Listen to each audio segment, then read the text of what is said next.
H.P. Lovecraft.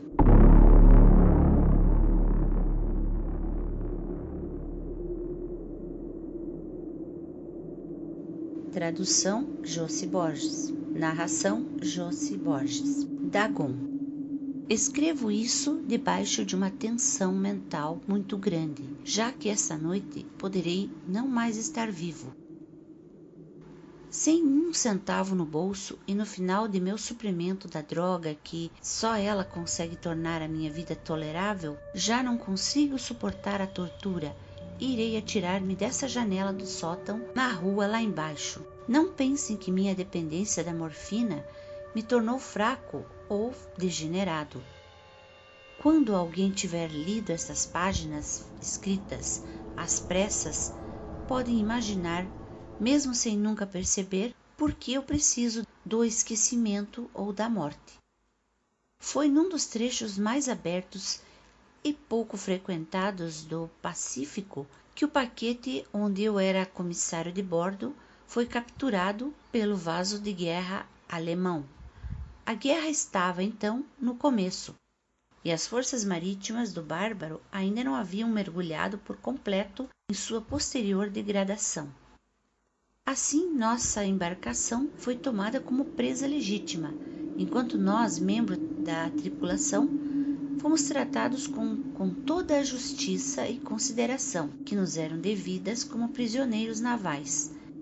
Era tão liberal, então, a disciplina de nossos captores, que 5 dias depois de nos tomarem, eu consegui até fugir, sozinho, num pequeno barco equipado com água e alimentos para muito tempo.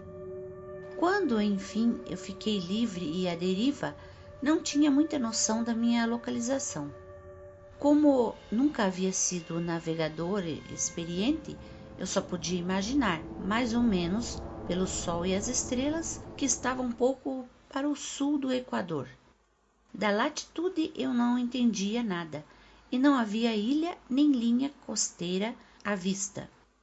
O tempo estava firme e durante dias sem conta eu vaguei debaixo de um sol escaldante, esperando que algum navio passasse ou fosse atirado às praias de alguma terra.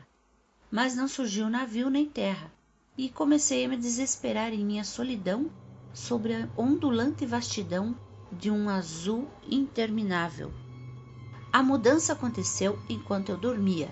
Seus detalhes eu jamais saberei, pois, embora agitado e povoado de sonhos, tive um sonho só. Quando afinal eu despertei, descobri-me meio tragado pela extensão de lama de um infernal lodo preto que se estendia à minha volta em monótonas ondulações, até onde a vista alcançava e onde até certa distância estava enterrado o meu barco. Embora se possa perfeitamente imaginar que a minha sensação imediata seria de espanto com tal transformação prodigiosa do cenário, eu na verdade fiquei mais horrorizado do que espantado, pois havia no ar e no solo putrefato um caráter sinistro que me arrepiou até a alma. A região toda fedia com as carniças de peixes podres e outras coisas menos descritíveis que eu vi jogadas na lama da interminável planície. Talvez eu não devesse esperar transmitir com palavras a tal repugnância que pode existir num silêncio total e numa imensidão estéril. Nada havia ao alcance do ouvido e da vista, salvo uma extensão de lodo preto.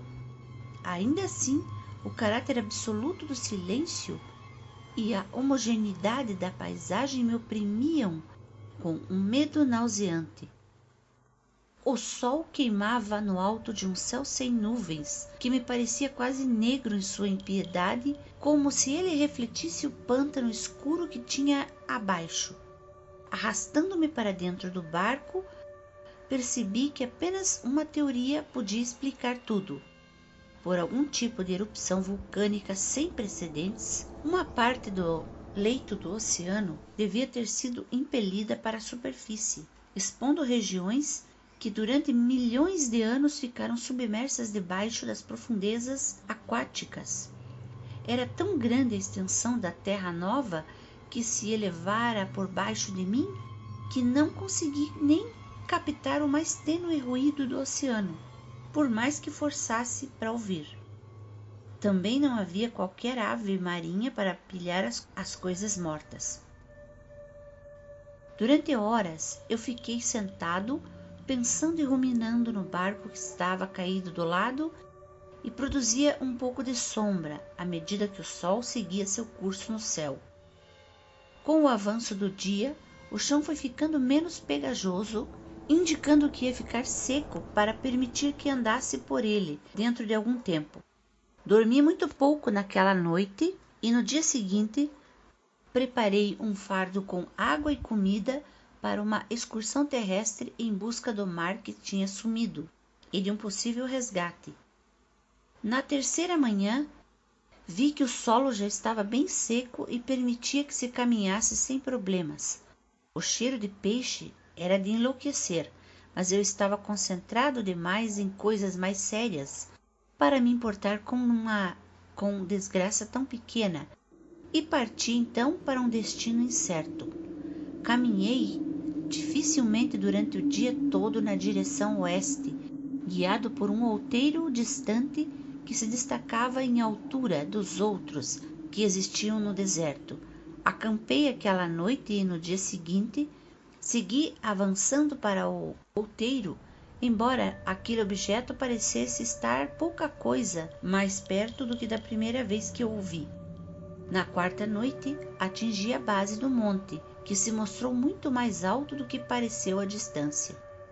Um vale interposto destacava o seu perfil da superfície geral. Exausto demais para subir, eu dormi na sombra da colina. Não entendo por que meus sonhos foram tão agitados naquela noite, mas, antes da curva acentuada da lua minguante se ter erguido muito alto acima do lado oriental da planície, acordei suando frio, decidido a não me deixar adormecer de novo. As visões como as que eu tive eram demais para suportá-las de novo, e sob o brilho do luar, percebi como foram loucas as minhas caminhadas diurnas. Sem o ardor do sol escaldante, minha jornada teria custado menos energia. Agora, enfim, eu me sentia capaz de realizar a escalada que me havia me intimado ao entardecer. Apanhei então o farnel e encaminhei-me para a crista do morro. Já tive a oportunidade de mencionar que a monotonia constante da planície ondulada era uma fonte de impreciso horror, mas eu acho que meu horror ficou maior quando alcancei o cume do monte e olhei para o outro lado, para um imenso vale ou canhão cujos recessos negros a lua não se havia erguido o suficiente para iluminar. Eu me senti no limiar do mundo, olhando sobre a borda para um caos insondável de escuridão eterna. Em meio a meu terror, perpassaram curiosas lembranças do paraíso perdido e da tenebrosa subida de Satã pelos reinos informes das trevas. À medida que a lua foi subindo no céu, pude notar que as encostas do vale não eram tão perpendiculares como eu imaginei. Saliências e afloramentos da rocha forneciam apoios perfeitos para uma descida, além do que, cerca de 30 metros para baixo, o declive se tornava bem ameno. Impelido por um impulso que eu não consigo explicar, fui descendo com dificuldade pelas rochas até parar na encosta menos íngreme lá embaixo, de onde fitei as profundezas onde nenhuma luz jamais penetrou. De repente, minha atenção foi atraída por um objeto enorme e singular na vertente oposta, se erguendo abruptamente a cerca de 100 jardas na minha frente. Um objeto de brilho meio esbranquiçado aos raios da lua ascendente. De início, imaginei que se tratasse de uma simples rocha gigantesca, mas estava pouco consciente de que o seu contorno e a sua posição não eram uma obra só natural. Um exame mais de perto me encheu de sensações que não consigo exprimir, pois apesar da sua imensidão e sua posição num abismo que fica escondido no fundo do mar desde a juventude do mundo, percebi que o estranho objeto era um monólito bem moldado, cujo vulto maciço havia conhecido a arte humana e talvez a adoração de criaturas vivas e pensantes. Assustado, mas não sem um frêmito do prazer do cientista ou do arqueólogo, examinei com atenção o meu entorno. A lua, agora perto do zênite, brilhava intensamente misteriosa sobre os penhascos abissais que ladeavam o abismo, revelando um extenso curso de água que corria em seu fundo até ficar quase oculto em ambas as direções e quase lambia meus pés enquanto eu estava ali, parado, na encosta do morro. Do outro lado do vale, as leves ondulações da água roçavam a base do enorme monólito, sobre cuja superfície eu podia agora distinguir inscrições e entalhes grosseiros. A escrita estava em um sistema de hieróglifos que eu não conhecia e era diferente de tudo que eu já tinha visto em livros, consistindo na maior parte de símbolos aquáticos estilizados como peixes, enguias, polvos, crustáceos, moluscos, baleias, coisas desse tipo. Era patente que diversos caracteres representavam coisas marinhas estranhas do mundo moderno, mas cujas formas em decomposição eu havia observado na planície erguida do oceano. Foram os entalhes decorativos, porém, que mais me extasiaram.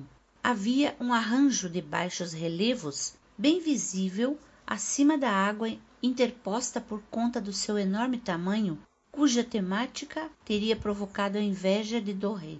Imagino que aquelas coisas deviam ilustrar pessoas, ao menos um certo tipo de pessoa, embora as criaturas fossem mostradas divertindo-se, como peixes nas águas de alguma gruta marinha ou venerando algum santuário em forma de monólito também, ao que tudo indica submerso. De seus rostos e formas eu não ouso falar com detalhe. Sua simples lembrança me deixa aturdido.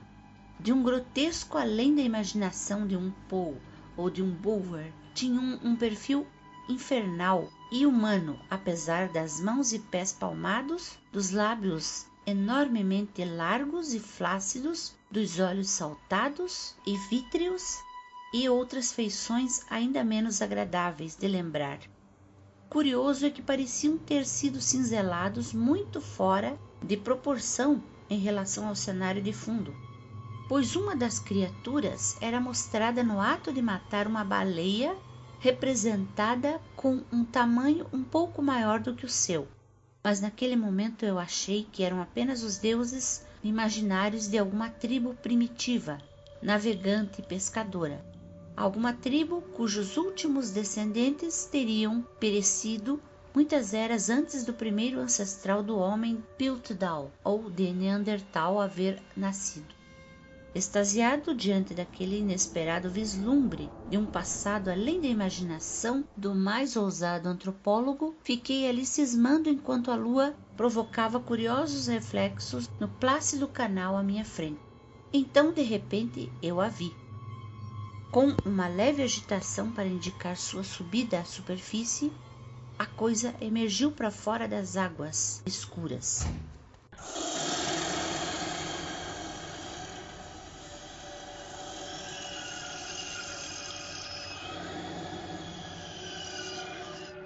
Enorme, polifêmica e repugnante, ela disparou como um monstro fabuloso de um pesadelo para o monólito, ao redor do qual arrojou seus gigantescos braços escamosos, enquanto inclinava a cabeça horripilante, produzindo sons ritmados.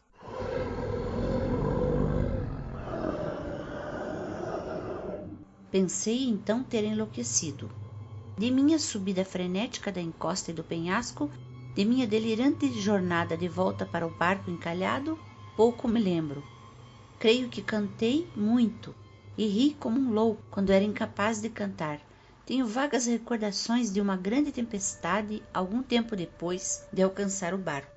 De qualquer forma, sei que ouvi o ribombar de trovões e outros ruídos que a natureza produz somente em seus humores mais terríveis. Quando saí das trevas, estava num hospital de São Francisco, para onde fui levado pelo capitão de um navio americano que recolhera meu barco no meio do oceano. Em meu delírio, eu falei muito, mas descobri que não deram muita atenção às minhas palavras. Quem me salvou não sabia nada a respeito de terra alguma que houvesse aflorado no Pacífico, e eu não julguei necessário insistir em algo que eu sabia que eles não iam acreditar. Procurei certa vez um famoso etnólogo e o diverti com perguntas curiosas sobre a antiga lenda filistina de Dagon, o deus peixe, mas, percebendo logo que ele era um racionalista incorrigível, não insisti nas perguntas. É durante a noite, especialmente quando a lua está muito curva e minguante, que eu vejo a coisa. Tentei a morfina, mas a droga me deu apenas um alívio temporário e me arrastou para suas garras como um escravo. Sim, tendo escrito um relato completo para a informação ou a desdenhosa diversão de meus semelhantes, agora pretendo acabar com tudo. Muitas vezes me pergunto se tudo não teria passado de pura imaginação, uma simples fantasia febril enquanto eu estava castigado pelo sol e delirante naquele barco descoberto depois de minha fuga do navio de guerra alemão.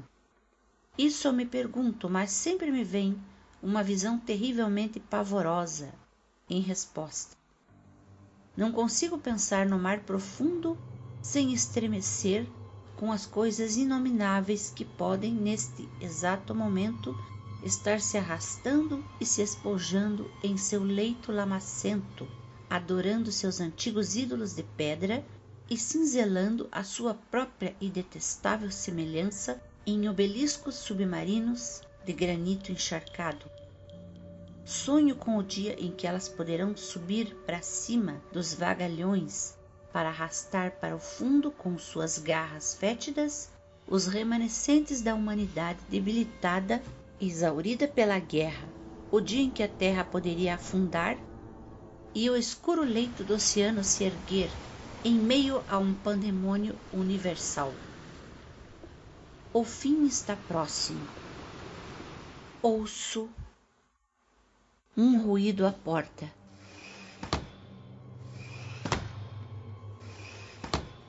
Como se um imenso corpo viscoso a estivesse forçando. Ela não me encontrará. Meu Deus, aquela mão, a janela, a janela. Fim.